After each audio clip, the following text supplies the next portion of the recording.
Hello everyone, in this video I'll be sharing with you the 2025 Ford Ranger WILDTRAK 4x2. Okay guys, so this is your 4x2 Ranger WILDTRAK. This is the top of the line in our Ranger series that you can get with the 4x2 drivetrain. So you can notice for the WILDTRAK, you have your color gray front grille. You have your C-clamp, LED, daytime running lights, turn signal indicators, LED headlights, and LED high beam. And you also have your LED fog lamps. So yeah, this is mated with a 2.0 single turbo diesel engine. So it's capable of as much as 180 horsepower and 420 Newton meters of torque. So very powerful engine. It's a turbo engine. So pwede for long drives and even for high torque requirement terrains. And then here you have your muscular hood for the 4x2 WILDTRAK. So here for the side profile of your WILDTRAK, so as you notice, the hood is really boxy. And then here, you're going to be having a dark gray as well, same color as the front grille. And this is 18 inches alloy mags with your Goodyear tires. And then here you have your suspension. And then here, this is effective. This is actually a working exhaust for your engine heat. So since the air intake is here from the grille, from under, the exhaust will be coming from this one. And then here you have your turn signal indicators, and you have your dark gray side mirrors. So here you have your anti-slip. Yeah. So you have your anti-slip hard plastic stepboard. You have your smart keyless entry. So this is to lock. This is to unlock. And then up here, you have your functional roof rails. So yeah, most of my clients, or all of my clients actually, no issues for the roof rails. You can even clip something there para mailagay. Here you can clip there, and then it can carry as much as around 30 to 50 kilos. Depends on what you're putting there, how stable it is. And then this one, you have your fashion bar. So yeah, this is also something where you can clip. So yeah. And then here, of course, your suspension is a leaf spring. So leaf spring suspension, capable of as much as 1,200 kilograms for the carrying capacity. Then here you have disc brakes, same as the front. You already have disc brakes for the front. And then this one, you have your side steps, your box steps for easier loading and unloading in the bed liner. Here actually for the bed of the WILDTRAK, you have your classic. For the bed liner, you have your 6 tie downs. So 1, 2, and then you have your 6 tie down here. Here. And then you have your 230 volts inverter. Yeah, okay. And then here at the back, you have your Ranger engravement. You have your rear camera here. And then you have your third brake light and your lock and unlock. So if you have a bed cover or a trifold or a roller lid, you can lock this one. So secured yung gamit.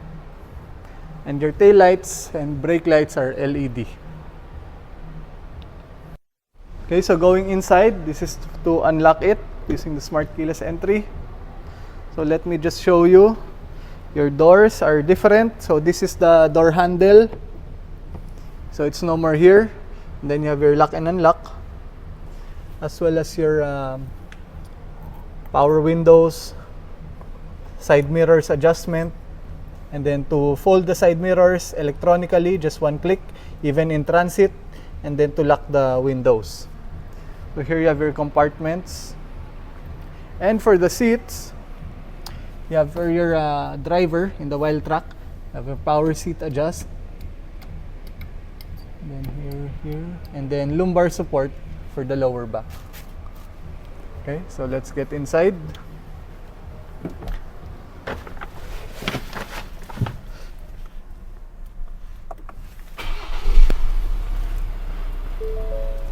Okay, so welcome to the WILDTRAK.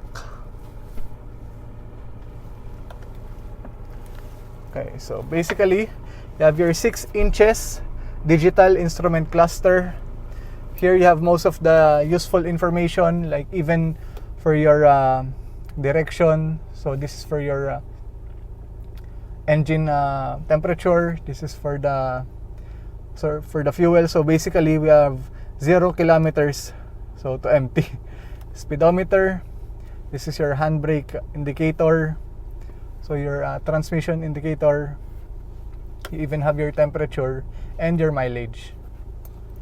So this is to adjust, to go to the settings. So up, down. If you want to see something, click settings, click OK. You can go back, or you can just go back again to make it a full screen. Very simple. So this is for the controls of your instrument cluster. This is for your cruise control. So to set, limit, up, down, X, cancel. For your voice control, this is for the volume. And then you have the stitching, the steering wheel. So yellow stitching for the WILDTRAK.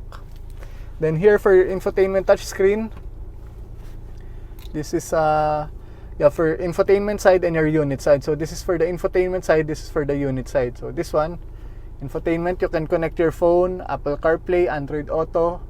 You can choose your music. If you have a USB, you just put your USB down here, then click the USB. You have your radio. This is the owner's manual already. So yeah, let me go to the unit side. So everything about the unit, if you want the auto hold function, activate it here. For most of the unit settings, it's here. So yeah, everything here has an eye, which is for example this one, you have an eye for information. So it allows you to manually change the brightness of the screen depending on the lighting conditions outside. There may be limits on how you bright or dim you can make the display. So everything, all of the functions here, they have the letter I for the information. So yeah, aside from that, here in the middle, you can also use this in the part of the touch screen for the aircon controls. So this is a basic. If you want to put it in your feet, defoggers. If you want a dual climate, it's possible. So yeah.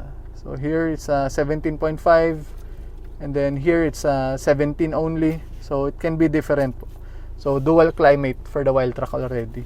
For your fan speed, you can activate it here. So on and off of the aircon, on and off the AC if you want fan only. So yeah. Let me put this down. So this is for your hazard sign and for circulation. You have your wireless charging here. Oops. Wireless charging, and you have your wire charging over here. Let me show it to you. Yeah, for your wire charging here. So your gear shifter, of course. So you have your manual mode and manual buttons here. You have your electric parking brake. So pull this, you're pulling it up. Release, just press. So driving modes and traction control off. So I'll click the driving mode. I'll click it once. One click. So yeah, so you have your 4 driving modes. So you can choose between normal mode. Let me adjust this one. Okay, so eco mode. You have your towing or hauling. You have your slippery mode. So yeah, back to normal mode. And then here you have your compartments. And somewhere where you can put your cell phone.